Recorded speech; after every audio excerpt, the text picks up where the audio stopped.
de opinião, ok? Que no caso, no nosso caso, vai ser na forma de debate, certo? Eu tenho 12 temas, já que vocês me enviaram, tá certo? Então, agora, vocês vão abrir o livro na página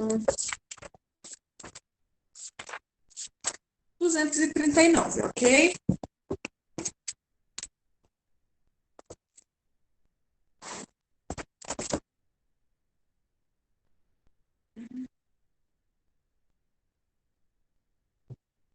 Página 239. Boa tarde, Sara e Patrícia. Ontem, a gente fez a leitura, né, da questão número 6, na página 237, e os textos eram fragmentos de uma entrevista, né?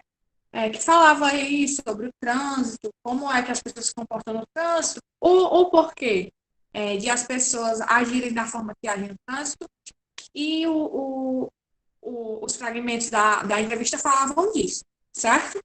Hoje a gente vai corrigir a questão acerca disso, tá bom? Na página 239. Quem é que se disponibiliza aí, pessoal, a ler a letra alternativa A da questão 6, na página 239? Pode ler, Letícia, por favor.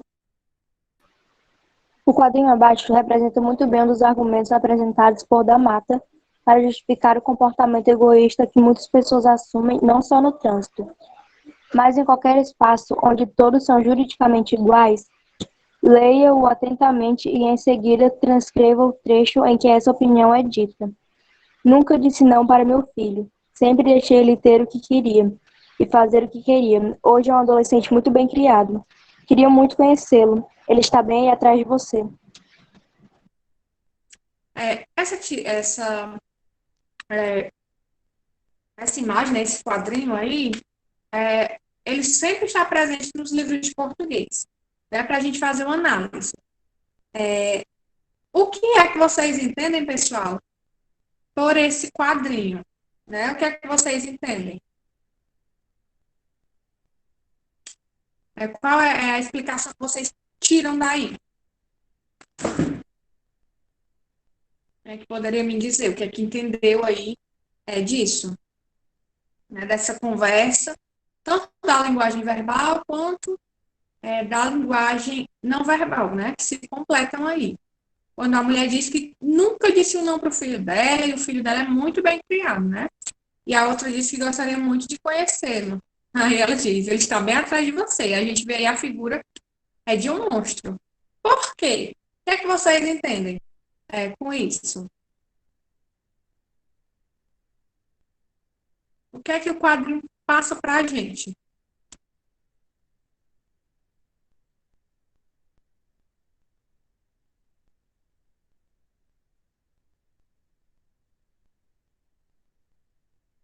Exatamente.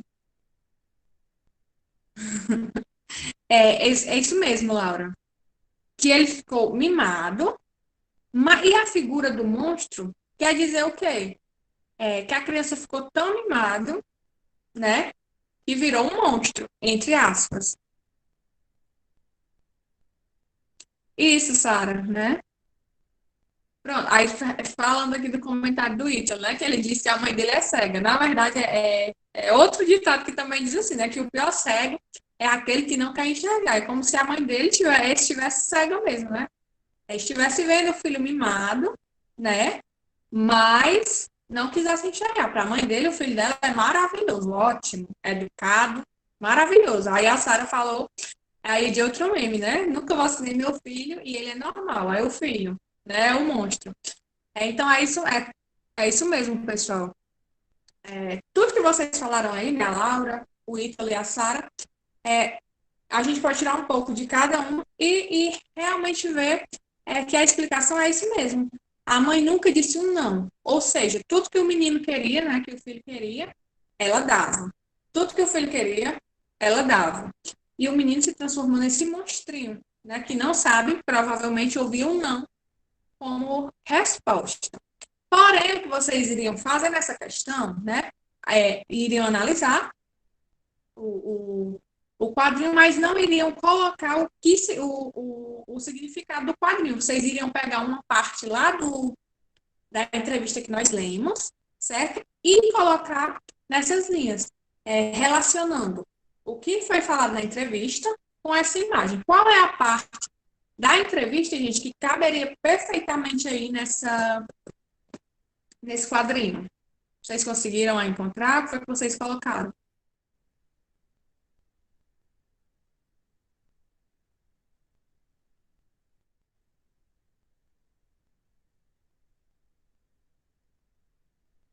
Ninguém fez?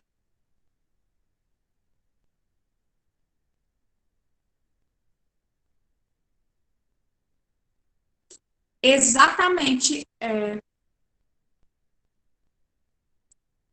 No caso, Ítalo, era para tirar da entrevista, tá certo? Sara, a parte aí que caberia perfeitamente, né? É esse final que você colocou. Em casa, nós somos ensinados que somos únicos e especiais. Pronto, gente. Pois quem colocou do quadrinho, tá certo? Vai apagar e vai colocar o trecho do texto da entrevista, que é exatamente esse. Em casa, né, nós somos ensinados que somos únicos e especiais. Ponto. Aprendemos que nossas vontades sempre podem ser atendidas, certo? É esse trecho que vocês vão colocar. E se aplica muito bem aí ao filho dessa mulher. Provavelmente, né, ela disse para o menino que ele é único, que ele é especial, e tudo que ele quer pode ser atendido. Então, vocês vão colocar isso, certo? Repetindo. Em casa, vírgula, nós somos ensinados que somos únicos, especiais. Aprendemos que nossas vontades sempre podem ser atendidas. Vocês procurem esse fragmento aí no texto, tá? E copiem, certo? B. Letícia? No editorial Intolerância é Ignorância, o autor defende a diversidade, isto é, a opinião de que todos são diferentes. Já na entrevista acima, o antropólogo Roberto da Mata defende a igualdade entre as pessoas. Essas opiniões são opostas? Explique. Pronto. A questão pergunta o quê, gente? O que é que ela que diz aí? Que no editorial o autor defende a diversidade, né? Nessa entrevista, da Mata defende a igualdade. Mas isso quer dizer, pessoal, que eles defendem coisas diferentes? Sim ou não? Foi o que vocês colocaram, né? Ou eles estão falando a mesma coisa com uma linguagem diferente? O que é que vocês acham? Um fala sobre a diversidade, o outro fala sobre a igualdade. E aí? De fato, essas colocações são opostas? Ou, na verdade, eles estão defendendo a mesma coisa? Me digam aí a opinião de vocês.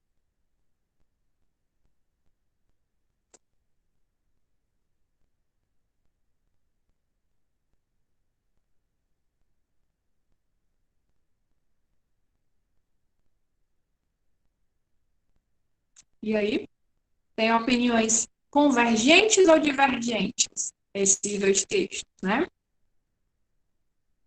Quero saber a opinião de vocês.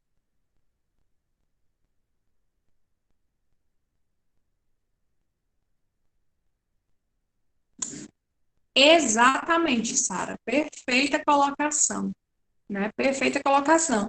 Na verdade, os dois textos não são opostos, né? Essa igualdade que o da Mata fala, né, é uma igualdade jurídica.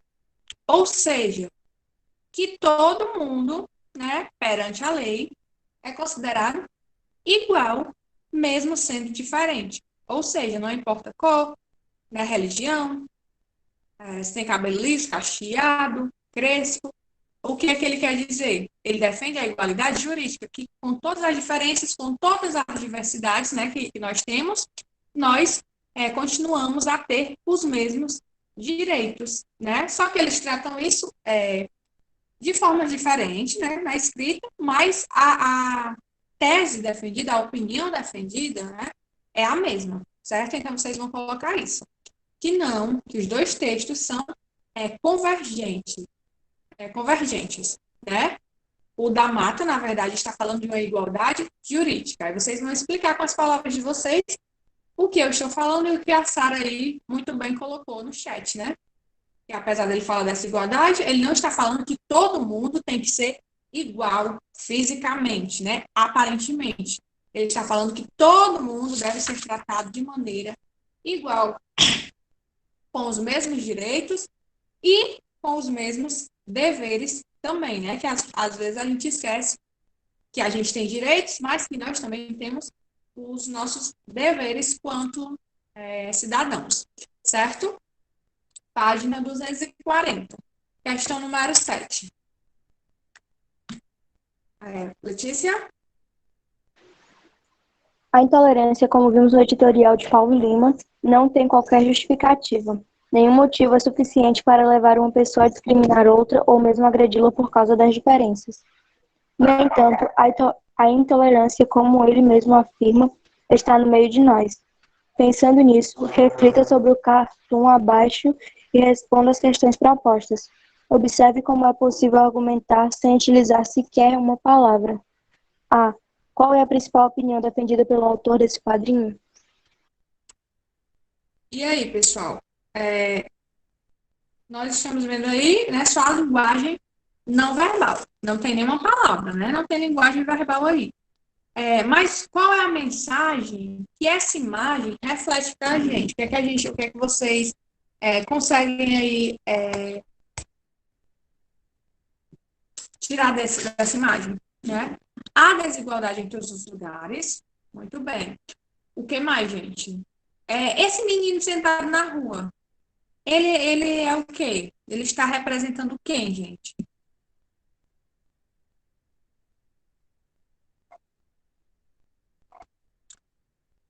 Classe, né, menos favorecida, classe baixa, o que mais? E ele está representando, né, entre aspas, aí como a Sara colocou, os apagados pelo governo, e ele está representando, pessoal, uma classe, né, classe... Existe título. E existe, e ele está aí, gente, abaixo da pobreza, né? Esse menino, ele está representando os moradores de rua.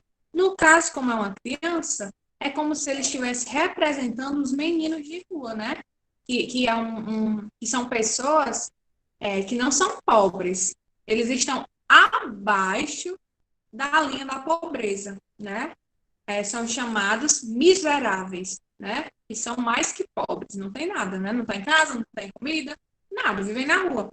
Então, vocês veem que o homem passa aí, né? Muito bonito, muito chique, e é como se ele não enxergasse aí esse menino, né? É como se ele passasse não enxergasse, como se o menino aí de rua, nessa representado aí a classe menos favorecida, não fosse visto. E é realmente isso que acontece na nossa sociedade, né, gente?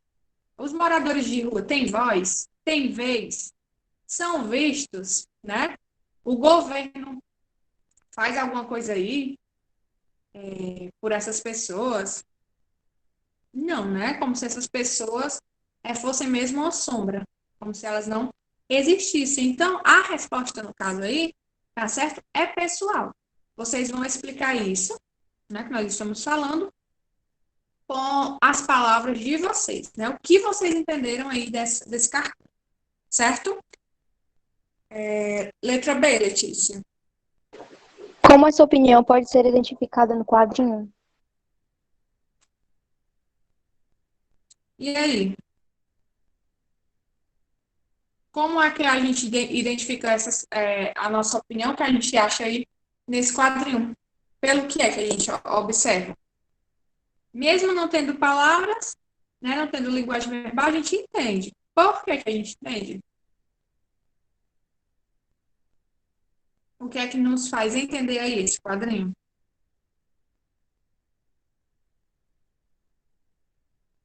Por conta da própria imagem, né? E principalmente aí da imagem do menino, né? Exatamente. Né? E o menino está sentado, vocês estão vendo que a sombra dele é uma coisa interessante também nessa imagem. Além disso, né, de o homem estar à frente, percebam que a imagem do menino está sentada e a sombra do menino é que está em pé, diferente, né, do homem aí que está representando essa classe de ricos, né, do governo. Percebam que a sombra do menino está em pé, significando o quê? Que o menino não é nada, como se ele realmente fosse apenas uma sombra.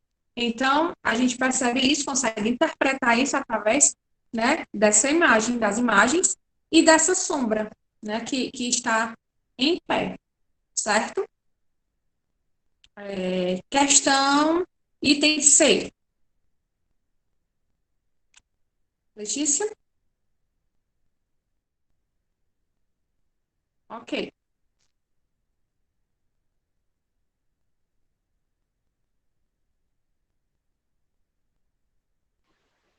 Na entrevista, Roberto da Mata defende a posição de que, para termos um trânsito melhor, devemos ensinar a praticar a igualdade. Esse posicionamento será útil também para termos uma sociedade mais justa, sem excluídos. Discuta com seus colegas e com o professor e anote as suas conclusões. E aí, pessoal, essa resposta é totalmente pessoal, que vocês colocaram.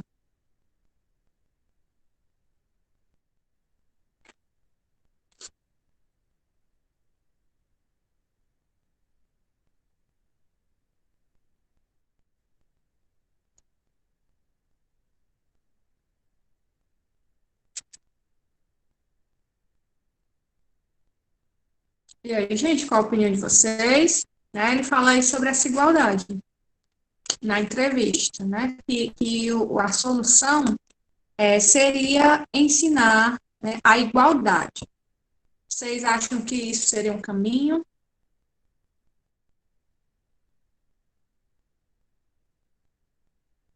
Pois é a hora de fazer, né? Agora. Aqui estou eu, pronta para discutir com vocês. Mas quero saber a opinião de vocês. São muito espertos, né, vocês?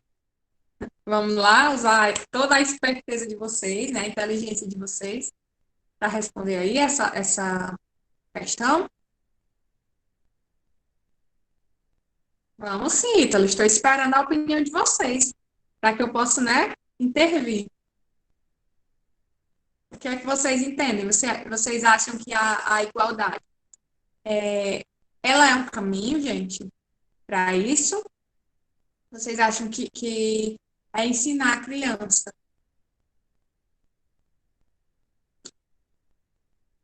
Verdade, né? A Sara acha que as pessoas só praticam isso se elas quiserem. Né? É até difícil, como a gente já discutiu antes. Eu acho que foi até você, Sara, que falou, né? Que era difícil de entender o porquê das pessoas serem assim. Realmente, se a pessoa não quer, se a pessoa acha que o que ela faz, o que ela fala, é o correto, muito provavelmente a gente pode gastar todo o nosso latim, né, com ela, que ela não vai querer mudar. Mas vocês acham que, por exemplo, se isso fosse ensinado desde pequeno, né, essa igualdade, fosse ensinado isso na escola, né, de uma forma eficaz, né, porque já é ensinado, em casa, fosse ensinado em todos os lugares, né, sobre isso. Será que mesmo assim, será que isso seria suficiente, gente, para acabar com isso? Ou vocês acham que mesmo assim ainda teria gente com essa opinião? Porque a gente percebe que isso vem de longe, né? A gente vê que isso vem lá do tempo da escravidão, por exemplo, onde se achava que os negros eram uma raça inferior, né? No tempo da escravidão, a gente percebe que os negros eram vistos como uma raça que nasceu para servir, tanto que foram trazidos da África para o nosso país, né? Em situações deploráveis, em navios negreiros, né? Vinham acorrentados. A gente vê isso também no tempo do Hitler, né? Onde ele achava que só quem era alemão, né, puro, que tinha valor, o judeu era uma raça inferior, e a gente realmente, isso não, a gente não consegue realmente entender o que se passava, né, aí na cabeça dessas pessoas, né, de achar que uma cor, que a cor de pele define quem é melhor, quem é pior. Ah, você é negro, você é melhor que o branco. Você é branco, você é melhor que o negro. A gente não. Verdade. Muito, muito triste, né? Quando a gente lê os livros que falam disso, quando a gente assiste filmes que retratam isso, são histórias que nos chocam realmente. Porque o motivo de um homem, né, achar que ele era superior, que a raça dele, né, era superior, né? A gente não é uma coisa que não realmente eu não consigo entender, né? Eu gostaria de entender, mas eu nunca vou entender isso. Eu acredito que ninguém, né, que é contra isso entende os motivos, né? De onde é que surge isso na cabeça de uma pessoa, né? E isso reflete no mundo, no mundo inteiro, no Brasil, nos Estados Unidos, em todo o país existe, né, esse tipo de coisa. Em uns mais, em outros menos, né? Mas, por exemplo, existem países, se eu não me engano, a China. Se eu não me engano, a China é um país que, se você for cristão, gente, me desculpem se eu estiver enganada, mas eu acredito que é lá. E tem isso também. Se você for cristão e defender a sua fé, né? Lá se declarar cristão, você é morto. Então, se em um país não tem muito o preconceito racial, mas tem outro tipo de preconceito, é o preconceito religioso, né? Lá no Estado Islâmico, tem o preconceito contra a mulher, né? Que a mulher tem que usar burca, né? Muitas vezes usam a burca e não dá para ver nem os olhos. Então, se a gente parar realmente para pensar, né, a gente vê que esse mal, porque isso é um mal, está espalhado aí pelo mundo de diferentes formas, né? De diferentes maneiras. Eu acredito que não há país no mundo que esteja isento desse tipo de preconceito, de intolerância, né? Se existe, eu ainda não conheço, né? Eu acredito que essa doença está espalhada pelo mundo aí inteiro. Não é uma doença que está no ser humano. Independente de país, de lugar, é uma doença que parece que está atrelada ao ser humano, realmente, né? Parece que nós temos uma dificuldade de entender que ninguém é melhor que ninguém. Todo mundo é igual, né? Aí vamos lá. Agora, pessoal, saindo aí desse contexto, né? Falar de tolerância, de preconceito, vamos agora para gramática, né, gente? Eu adoro essa parte, né? Quando a gente fala de gênero, fala de opinião, fala de coisas atuais, gosto muito. Mas também gosto muito da parte gramatical, né? Da análise linguística, que é o que vai cair na prova, né? De vocês, no simulado. E é o que dá um pouquinho de dor de cabeça, mas esse conteúdo é super tranquilo. Nós vamos falar de regência, tá certo? O que é regência? Regência. De onde é que vem isso, tio? O que é isso? Vamos descobrir, tá certo? Quem é que pode ler essa tirinha na página 241, pessoal? Ou a Letícia pode continuar lendo? Letícia, pode ler. Luzia, você sabia que o verbo assistir pode ser usado também no sentido de morar? Sério, Luzia? Luísa, que esquisito. É mesmo, veja só, como o Preá mora em Roda de Fogo, você pode dizer que ele assiste nessa comunidade. Preá, você assiste em Roda de Fogo? Não, nunca assisti esse filme. Conheço. Preá conhecia o sentido com que Luísa utilizou o verbo assistir? Explique. Pronto. Ela diz o quê? Que assistir, né, é estar ligado tanto tem o sentido de ver e tem o sentido de morar. Ao ler a tirinha, é o que, é que a gente percebe? O pré-A conhecia esse outro sentido da palavra assistir ou não, pessoal? Não, né? E ela pergunta se ele assiste aí onde é, em Roda de Fogo, e ele disse que nunca assistiu esse filme, né? Então, provavelmente, a gente entende que ele não conhecia esse outro sentido da palavra. E vocês, gente, sabiam disso? Que esse verbo tem essas duas, né? É relacionado a essas duas, pode ser relacionado a essas duas coisas, tanto a ver quanto a moradia, quanto a morar.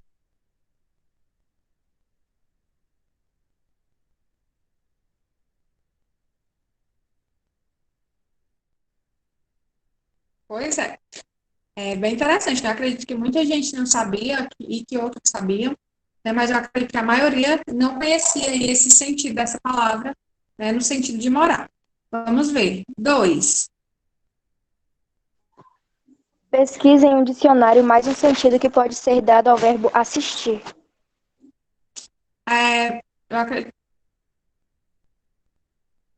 Pronto. Assistir também está ligado a isso, né? A ajudar a comparecer. Como assim? Quando a gente diz assim, ó, vamos usar um exemplo. O vereador fulano de tal, né, assistiu aquela família, né, deu assistência àquela família, ajudou aquela família. Então, o verbo assistir também tem essa função aí, né, na língua de ajudar, certo? Muito bem, Letícia, parabéns, é isso mesmo, certo? E nesse sentido, gente, vocês conheciam essa palavra? Pois é, interessante. Eu também acredito que a gente usa bastante esse verbo, né? A gente usa bastante esse verbo só quando a gente fala de assistir um filme, assistir uma série, né? A gente não usa muito esse verbo nesses outros contextos, mas é interessante saber que também, dependendo do contexto, eu posso usar esse verbo, né? De outras maneiras, como diversas palavras aí da nossa língua, né, que a gente é acostumado a utilizar de uma forma, mas quando a gente vai parar para pesquisar, algumas palavras têm outros, tem mais de um significado, dependendo do contexto, né? Terceira, Como você vê, o verbo assistir pode apresentar mais de um sentido, além do mais comum, que é ver, presenciar. Mas esse verbo é utilizado comumente com quais sentidos? e aí, pessoal?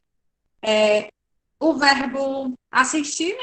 Eu já praticamente já disse a resposta e vocês também já sabem que o verbo assistir é usado comumente em que contexto? Né? No contexto mesmo de ver, de presenciar alguma coisa, né? De presenciar uma briga, por exemplo, né? A gente diz, eu assisti a briga, né? Eu presenciei aquela briga, eu vi a briga, né? Então, o verbo assistir é mais empregado, né? Nesse contexto de assistir televisão, principalmente no contexto, nesse contexto, né? De assistir televisão, assistir um filme, assistir uma série. Então, tem esses outros sentidos, porém é mais usado no sentido, né, de assistir. TV, por exemplo. Pode continuar, Letícia. Na língua portuguesa, como você sabe, as palavras não são ditas ou escritas em qualquer ordem. Elas são empregadas conforme leis combinatórias, que são a origem da gramática da língua. Uma dessas leis diz respeito à capacidade que de algumas palavras têm de fazer exigências. Exemplo disso são os verbos e alguns nomes. Tecnicamente, essa capacidade é chamada de regência ou transitividade. Quando a palavra que exige outra é um verbo, temos um caso de regência verbal. E quando o termo regente é um nome, temos um caso de regência nominal. Agora vamos detalhar cada um desses casos. Pronto. Pessoal, o que seria aí essa regência, né? É a capacidade, ele diz o quê? Algumas palavras da nossa língua, né?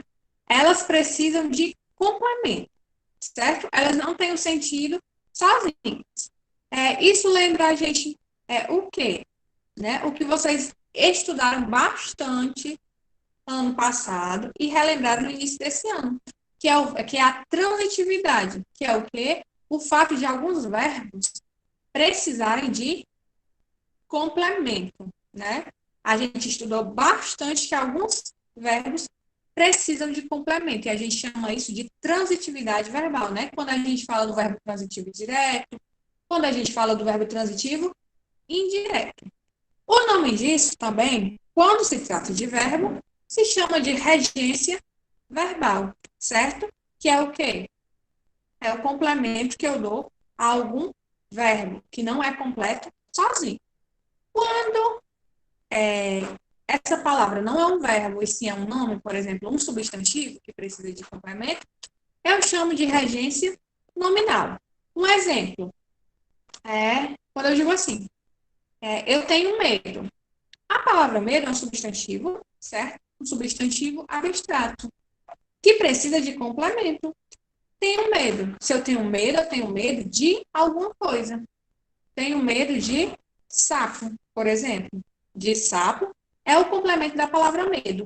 Isso também se chama regência nominal, certo? Se no caso fosse um verbo que estivesse precisando de complemento, eu iria chamar esse verbo esse complemento, de regência verbal. Vocês estão lembrados, né? Ela disse que nem lembrava mais. Mas agora, eu falando, vocês lembram aí, gente, a diferença dos verbos transitivos diretos para os indiretos?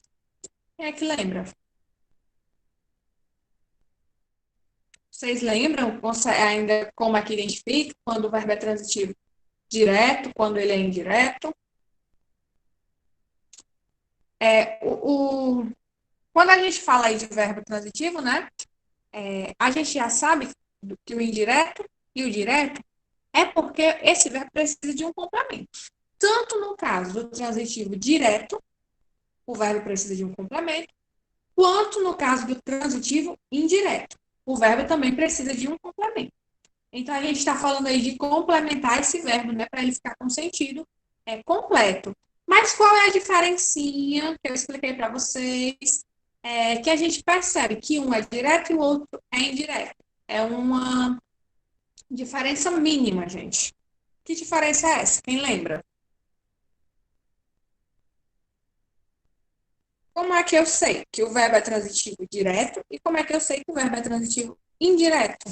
A gente vai ver isso mais na frente. Pronto, Sara. Um precisa de complemento e o outro não. Nesse caso, um precisa de complemento, eu chamo de transitivo. E o que não precisa de complemento é o intransitivo. Mas agora nós vamos esquecer o intransitivo, tá certo? Que é o que não precisa de complemento, e vamos focar só no que precisa de complemento, certo? Que é quando ele se divide em dois tipos: transitivo direto e transitivo indireto. Qual é o detalhe que me faz saber que um é transitivo direto e o outro é transitivo indireto? É a preposição, gente, certo? Se tem preposição, é indireto. Se não tem preposição, é direto. E a gente vai ver isso mais na frente, tá certo? Nessa própria explicação desse capítulo, nós vamos relembrar isso, tá certo? Mais uma vez, porque é um assunto extremamente importante. Pessoal, coloquem o número de vocês aí no chat, tá certo? Para que eu possa fazer a frequência de vocês. Desejo a vocês um bom fim de tarde, tá certo, pessoal? E até Até amanhã. Fiquem com Deus. Beijos e tchau. Vou continuar aqui só para pegar o número da frequência de vocês.